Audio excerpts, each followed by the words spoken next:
Hey, welcome back. This is my Beyond the Wormhole series on Kerbal Space Program, where we are exploring the Kcalbeloh system. Actually, I think it's pronounced Kcalbeloh, now that I think about it. But yeah, it's a planet pack mod in Kerbal Space Program. Today, we are taking this humongous rocket all the way to actually a separate star system than the one we've been exploring in the past few episodes. There's actually multiple stars that orbit the black hole Kcalbeloh in the planet pack. But we're starting on Kerbal, so we're going through the wormhole that orbits Sarnus or Jool, depending on if you have Outer Planets mod installed. If you don't, it'll just place a wormhole around Jool, and then you can fly your ship through the wormhole to end up in the Kcalbeloh system, however many light years away it is. It's definitely a lot easier to just go through the wormhole than to go all the way there. But today we're going to this planet called Aurora, very aptly named because, it's just got auroras all over it because it orbits really, really close to the binary system Alrac. I think I'm pronouncing that right, but yeah, so it's the next star system out from the Sunorc system, which is the system that you first encounter on the other side of the wormhole. So we're gonna have to actually make a jump from that star system to the Alrac binary star system, which doesn't take too much delta V, but definitely a lot more than we've been dealing with. So I've got this humongous stage here. What was I saying? But yeah, so the Alrac binary system has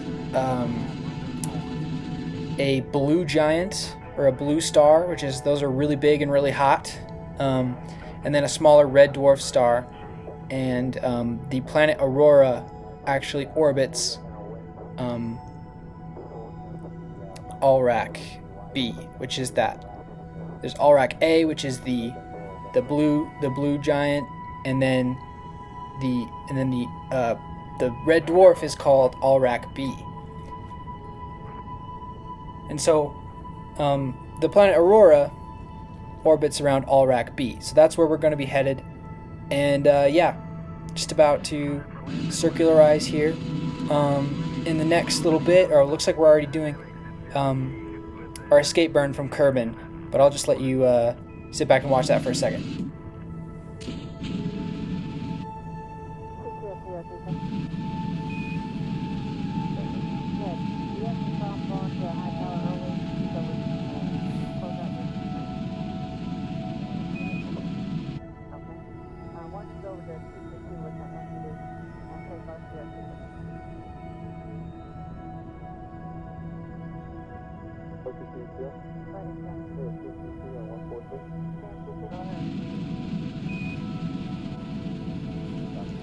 So we're just doing multiple burns at our periapsis to make full use of the Oberth effect, which is how your engine burns are actually more efficient. Not your engines, but your burns are just more efficient when burning prograde at periapsis versus burning prograde anywhere else.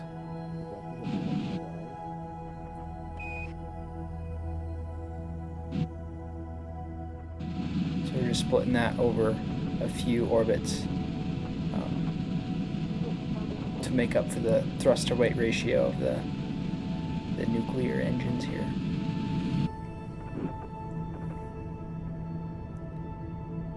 But it looks like we have that escape plotted. I'm just time warping ahead so I can continue the burn.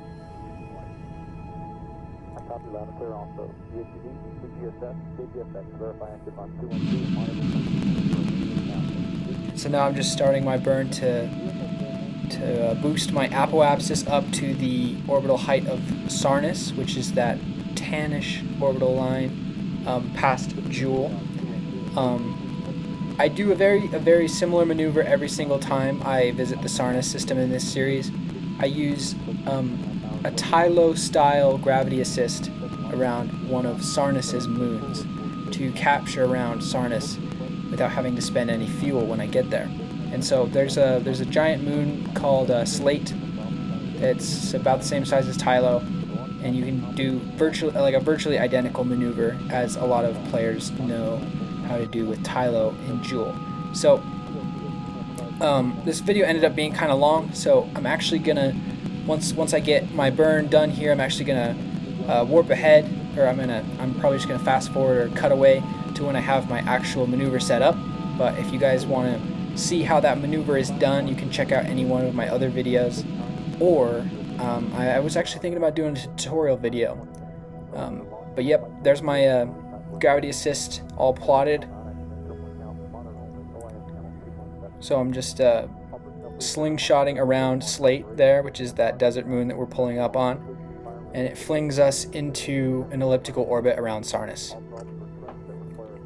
And so you may have noticed that I haven't staged any of my stages, so I haven't let go of any of them, and that's because I'm actually going to refuel around an asteroid near Sarnus's rings to refuel and just get ready for that huge interstellar burn that we're going to be doing on the other side of the wormhole in the Kcalbeloh system.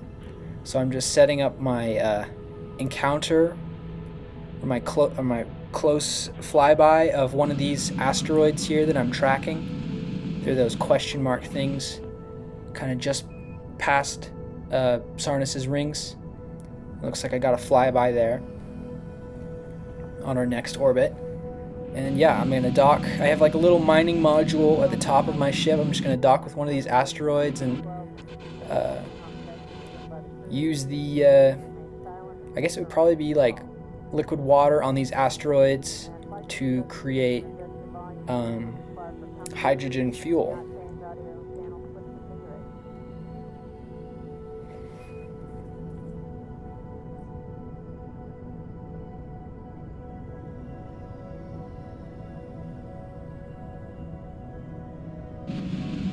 Looks like I've got about a 5-kilometer separation with this asteroid here, so I'm just starting to burn retrograde to target to slow down, and then I will do the typical docking procedure in Kerbal Space Program, where you just kill off all your relative velocity, then burn towards the target, and then rinse and repeat.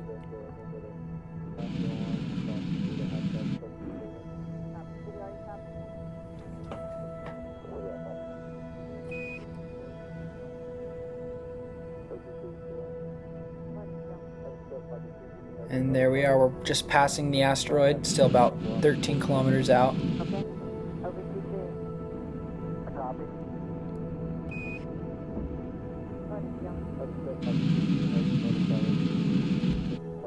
Just burning towards it.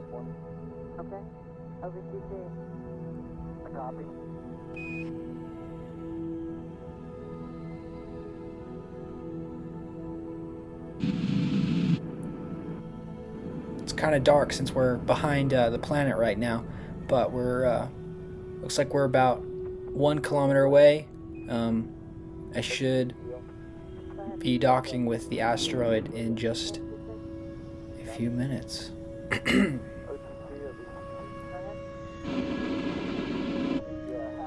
So I just have a few little engines on the front there just to slow down. Those will be I will be using those for sure to make sure I stay clear of the asteroid.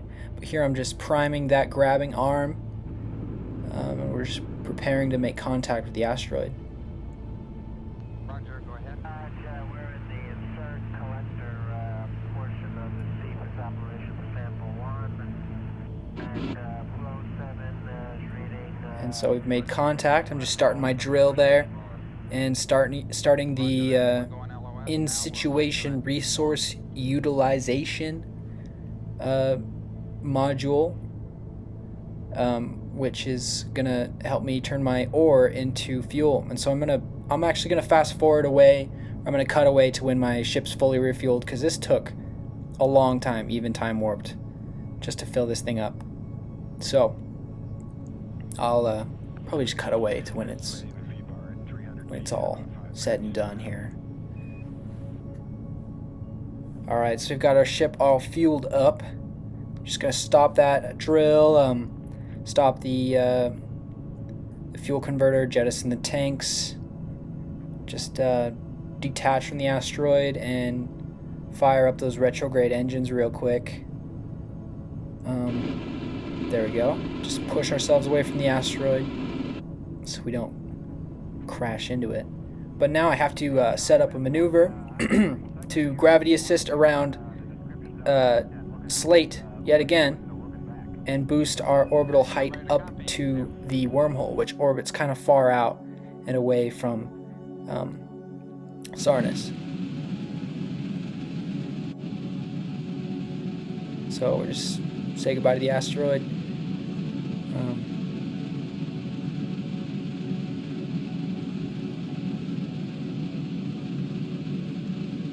So I'm just using a little flyby from Slate, which has a huge gravity well, to just boost my height up to that wormhole, which is that light gray orbit, like all the way out there. That's the wormhole.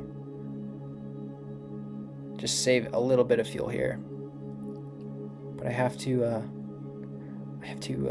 adjust my flyby so that I'm not like missing the plane that the orbital plane that the wormhole is on. You see like that purple line, actually the gravity assist accidentally kicked me up a little bit too high, so I'll be missing it. So I just have to adjust the inclination of this burn to make sure that I'm still lined up. There we go. Looks like that's a little bit better. Yeah, looks good. So that makes sense.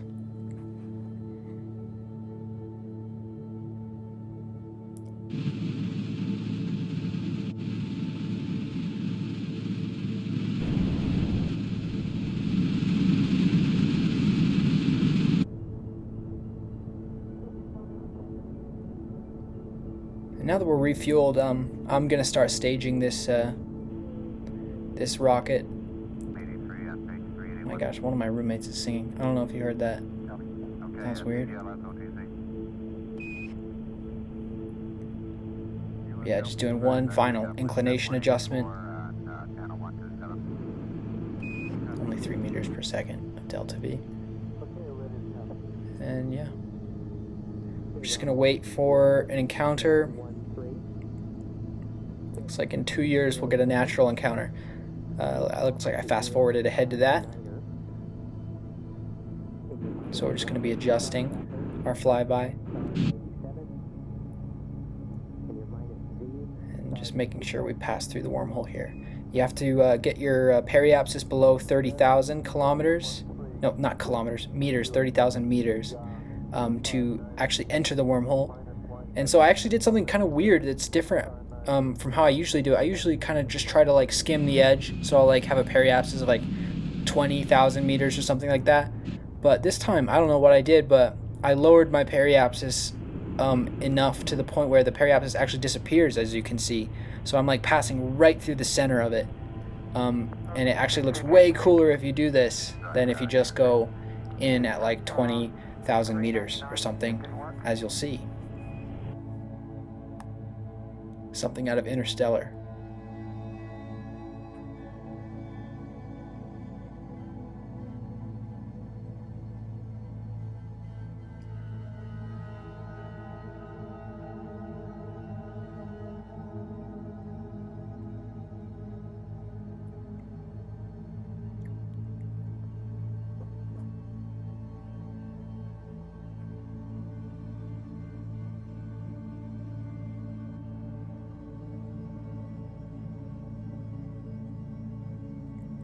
So here we are on the other side. You can see the planet Sera over there. Yeah, we did a mission to Sera and its moon in this series already. But the wormhole orbits this ringed terrestrial planet called Sera in the Sunorc system, which is one of the star systems that orbits the black hole at the very center.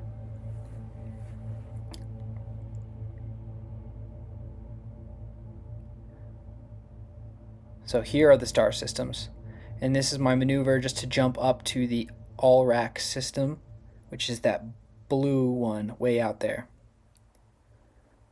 So I'm not actually sure how efficient this maneuver that I've set up is.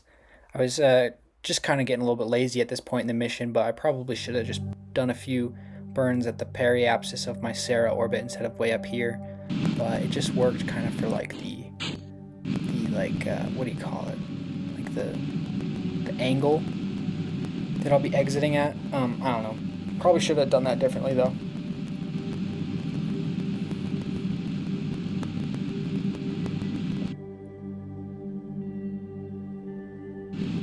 So it looks like it's going to take us 29 years just to get up to the apoapsis of this this binary star system Alrac here. I just let go of a few stages. Here goes another one.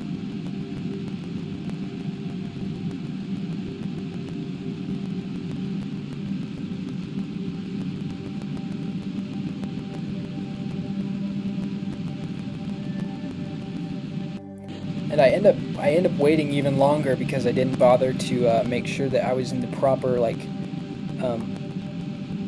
proper launch window for a transfer from the Sunorc system all the way to the Alrac system. I didn't wait for the proper launch window. So we're gonna spend quite a few decades in space just waiting for a natural encounter. But you know, I kind of treat the Kerbals like they are like photosynthesizing little green men. So as long as there's sunlight, they'll probably be fine. Although it does get really dark out here in interstellar space, as you can see here in just 1 second.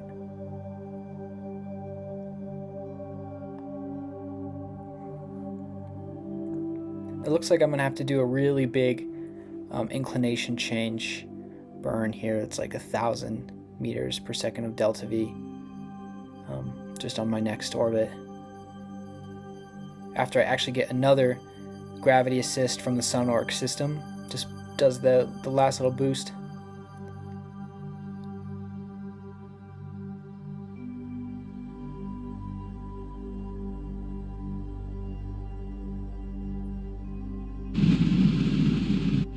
Yeah, we started that inclination burn.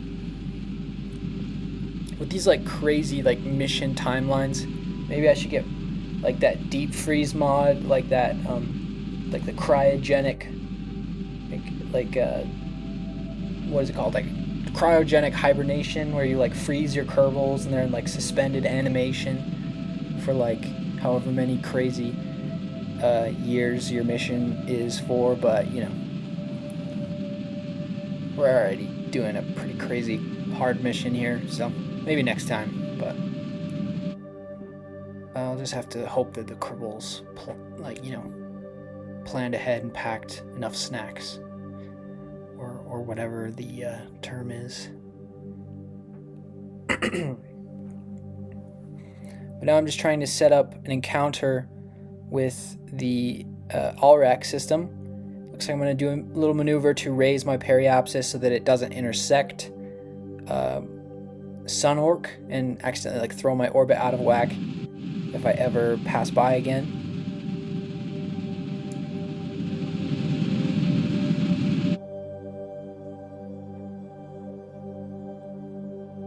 And it looks like we have a natural encounter in like 1,000 years, 820 years. And so we're just really low on fuel, so we're just gonna have to wait. Looks like I fast forwarded ahead here. But yes, this is the Alrac system. That big blue star in the center, that's Aralc A, the blue star. And then that little red star icon there in the very middle of the system is Aralc B, which is that red dwarf. And so I'm just lowering my periapsis, and we're going to do another gravity assist to circularize around Aralc A. So what I'm aiming for is that dotted red orbital line. That will be my resulting orbit from this gravity assist around the red dwarf. So I'm just going to set up that encounter on the next burn.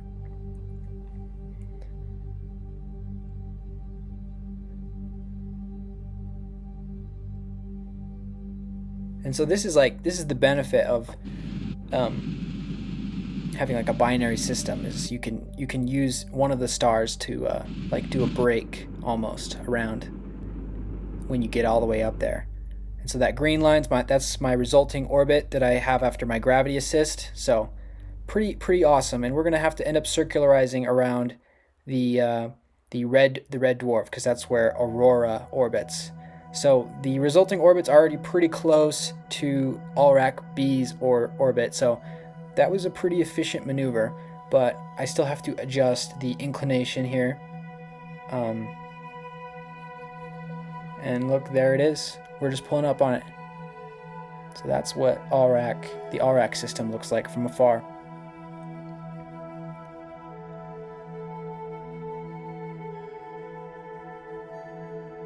So here I'm just, trying to fix the inclination once again, trying to figure out the most efficient way to do that.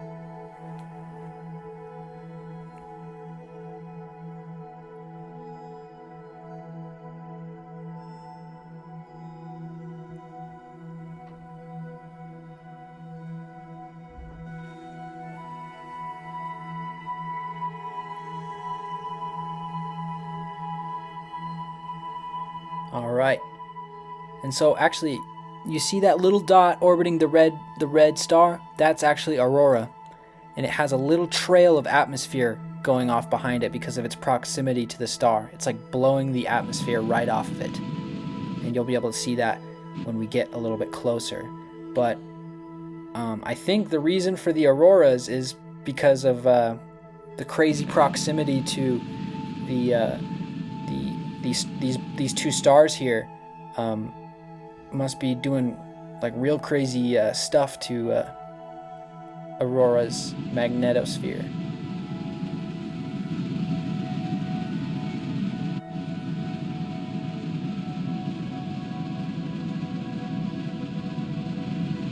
Magnetic sphere?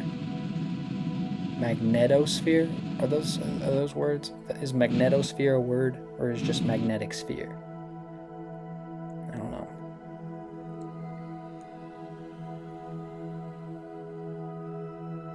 Well, it looks like we had a little glitch there. I'm just gonna revert to a quick save.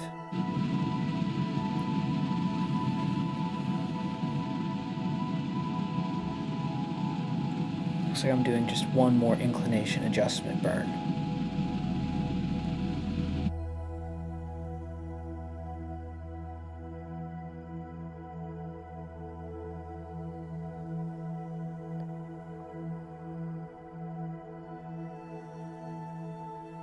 So you see off in the left there, you saw Aurora for just 1 second. It's really easy to see. It looks almost like a comet from this distance, but it's much larger. There it is.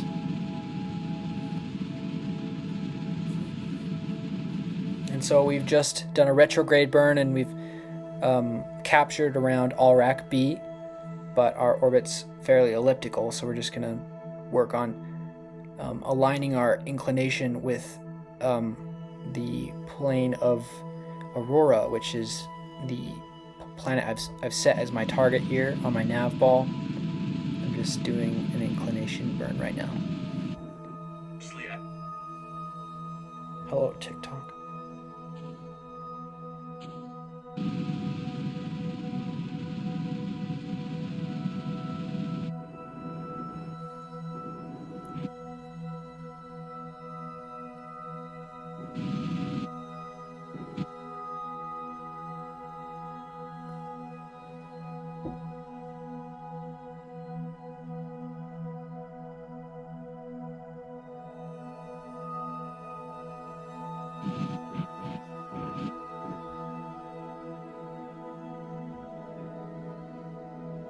So I'm just adjusting my flyby.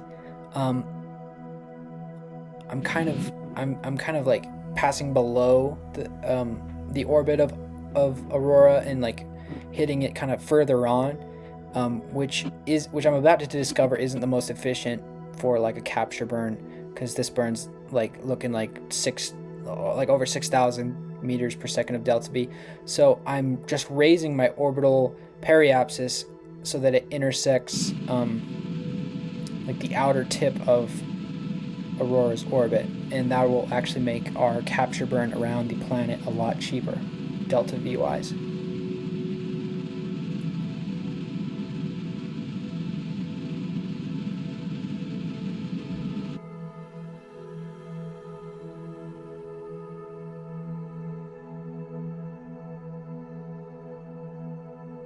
So I'm just looking for just a natural encounter here.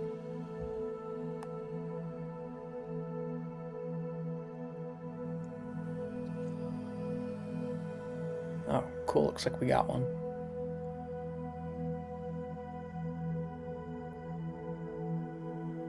So there you can see that trail of atmosphere getting blown away by the solar wind of the two stars.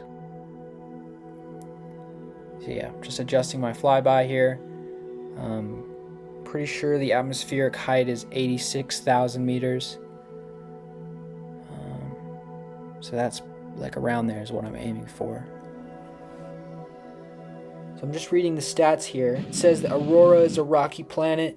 It has 1.38 Gs, so it's just under 1.5 times the size of Kerbal, so it's larger.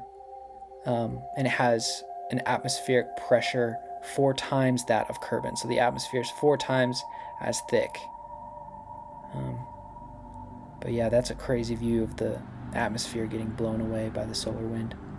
Just doing a spacewalk just to check that out.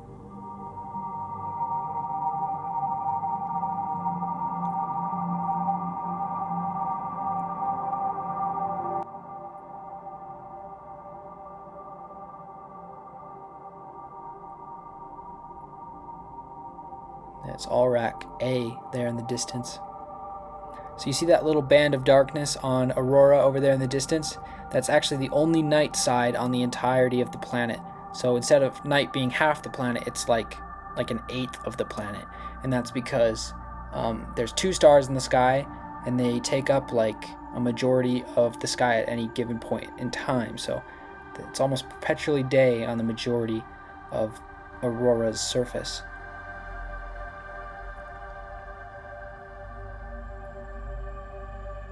Just gonna do one more spacewalk here.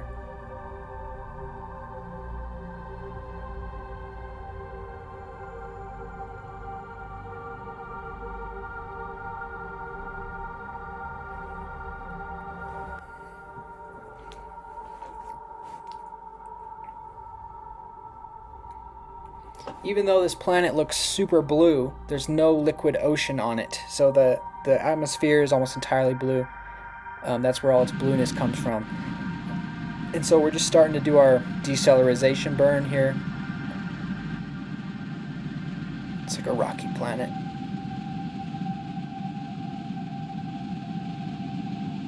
And so when you pass right under the blue star, the light is so blinding, it like reflects off the surface. It's so bright.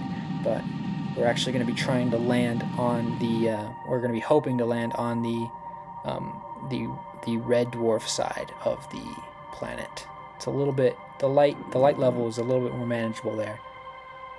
And so we just did a little burn to lower our periapsis on the other side, dipping into the atmosphere here. We're actually going to be doing an aerobrake with our lander module here. We're going to have to do several passes. But don't worry, I sped back up with my other, my orbiter there. So we're not going to be passing into the atmosphere like this lander is. But I just lowered my periapsis into the atmosphere so that my orbiter module can just do some aerobrakes here. It's looking like it's taking multiple passes, but yeah, you can save some fuel this way. Although I had to take like such a shallow angle of attack here as to not blow up. I think I'm only dipping like 6,000 meters into the atmosphere.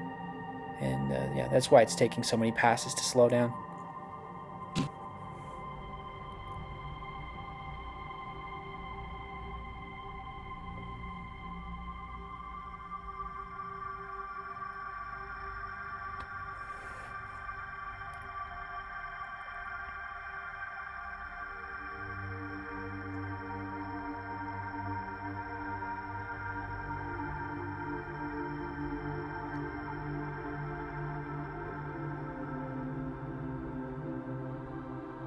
I gotta stop, like, switching between the map screen and the graphics window so much.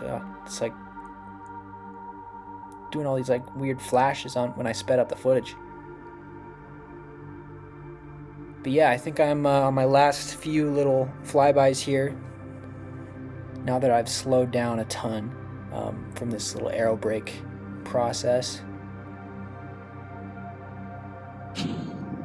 So I just staged the fairing, so that's my lander there. Yeah, it's kind of like Eve. Like, it's got, it's 1.38 Gs, so a lot bigger than Kerbin, and it's got an atmospheric thickness of like 4 times that of Kerbin. So it's a lot like Eve, in the sense that you need like a big, like multi-stage, like lander.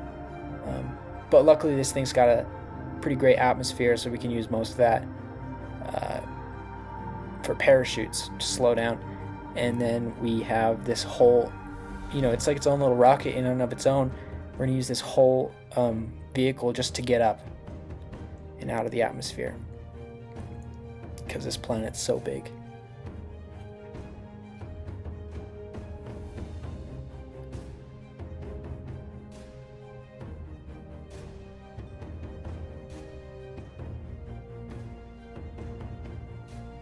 Looks like our second sunrise of the day, and we are passing into the thick atmosphere now, with auroras all around. Pretty crazy.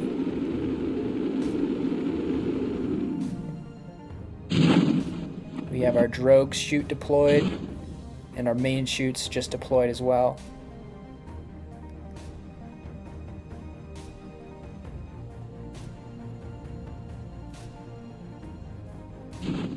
Now that those are open, we're gonna let go of our inflatable heat shield there. We're gonna have to do a little bit of a burn once we get closer to cut off our speed. But it looks like we're gonna have touchdown. And there it is. I'm just gonna like no clip that little, that's a little trick you learn just to like get something on top out of the way. Just detach and then time warp ahead. It'll like no clip out of reality. But yeah, here we are. I'm actually probably gonna die if I remember right. Yeah, I just died. Gravity's strong, so don't fall off your rocket. That's the first thing to remember.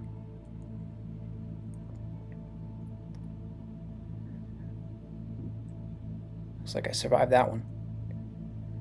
Let's plant a flag just to prove that we've been here. And check out that view. Look at all these auroras.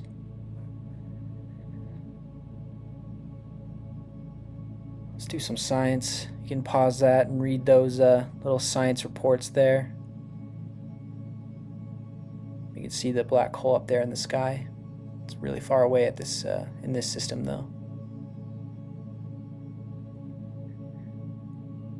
So we're just gonna warp ahead, hang out, and see what it looks like when the other star is in. Oh, there it is.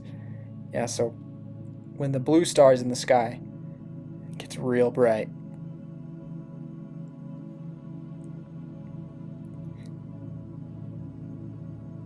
It looks like maybe this planet is tidally locked to the red dwarf star, but not to the blue star. So the blue star appears to rise and set as usual, but it looks like the red star, like the red dwarf, stays in its own spot in the sky. So now we're just waiting for our mothership to pass overhead. We're gonna try to escape the atmosphere. Try to ascend back up to the mothership. So you gotta make sure not to go too fast, or you'll start to really get that excess drag from the atmosphere. Oh, look at those mountains in the back. Those look cool. Yeah, multi-stage ascent vehicle.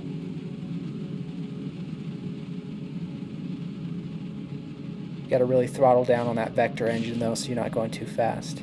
It'll be more efficient that way, actually.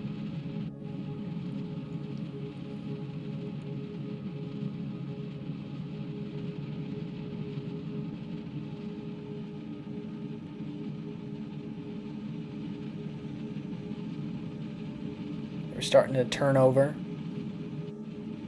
can build up our sideways speed, or what is it called? Horizontal velocity? I don't even know. But we just separated into our final stage, which is this little rocket here.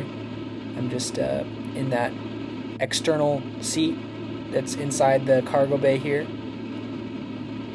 Yeah, that whole rocket just to get this little thing into space.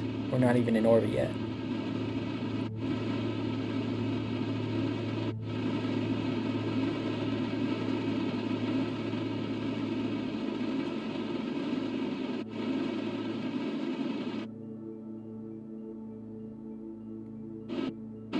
Just doing our final little last burn, and there we are. We're in orbit. Look at that view.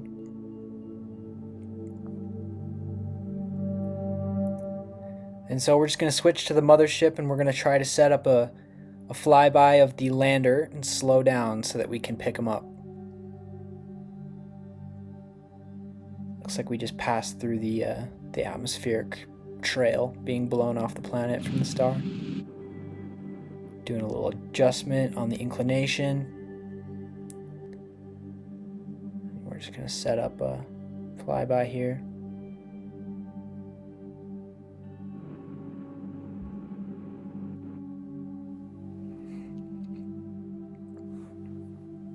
Looks like we've got one set up now. Just one more orbit and then we'll be there.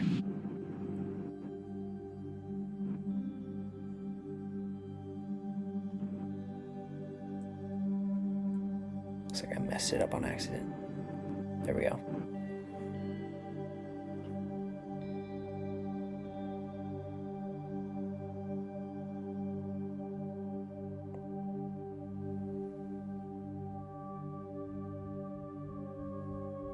So we're just gonna try to spend all the fuel on this little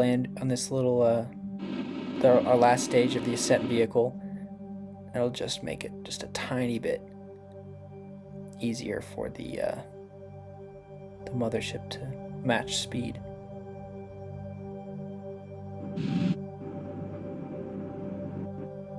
Okay, so now we've got a real flyby set up.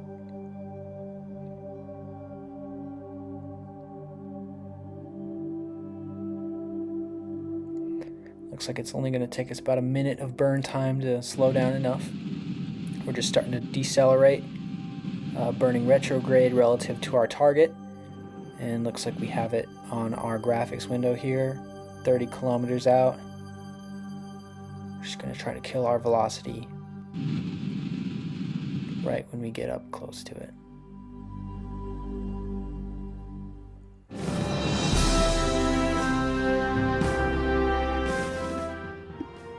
Alright, looks like we've done it. We've killed off our speed. Now all I gotta do is point to target, burn a little forward, and we'll quickly cross the 2 kilometers distance over to the Ascent vehicle. And there it is. So we're just gonna do a little spacewalk over, and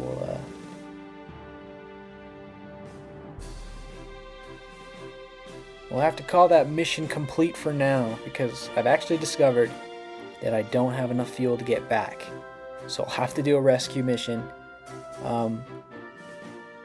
But yeah, I think I definitely could do this mission a little bit better in the future. But yeah, pretty cool still, I think. Stay tuned for the next one.